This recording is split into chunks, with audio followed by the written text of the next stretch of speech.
So you talk to a lot of marketers at conferences like these and in your daily job. What are some mistakes you see either VPs of marketing or marketing teams making?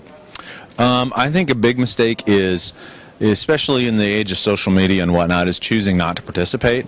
And people who try to do that and they say, we don't want to do this, or we don't want to do Facebook, we don't want to do a Twitter feed or whatever, they don't understand that the marketplace is already talking about them. And they need to choose to participate, because if they don't, people will talk on their behalf. And so I think the biggest mistake is burying your head in the sand and not being active and trying to manage that.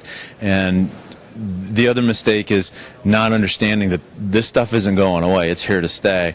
And you need to learn how to work through those challenges as a marketer, and understanding not only the medium but how consumers perceive your brand, as well as how to drive sales out of those. So for marketers who are used to completely controlling the conversation around their brand, I guess they have to get used to other people having a conversation around their brand? Absolutely. And then it's all about managing expectations, because the best type of customer, when I was originally in sales as a banker, the best customer that could walk in my door was an angry customer, because it gave me an opportunity to fix that.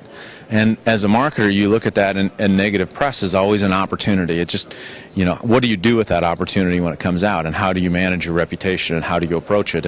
And back to the push versus pull marketing that I've talked about in many different scenarios is, are you engaging the customer and providing value from the customer's perspective, or are you looking to leverage what value the customer can provide to you? And if you're trying to figure out how you can get the next dollar for the consumer, that's the wrong way to go about it.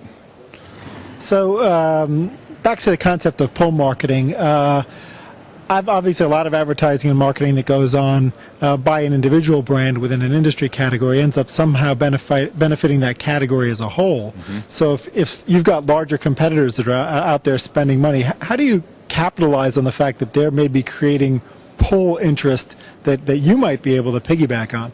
Well, that's the beauty of it, right? And that happens both ways. It's a two-way street. I create interest that they get off of as well.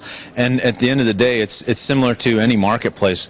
The more competition that enters the marketplace, the larger the market grows. That's simple, graduate school business 101. Is you don't want to avoid competition. You want there to be a lot of competition, because that creates a bigger market for everyone. And so I'm not so concerned about that as a big advertiser. I want to be competitive because it makes me better in the long run too.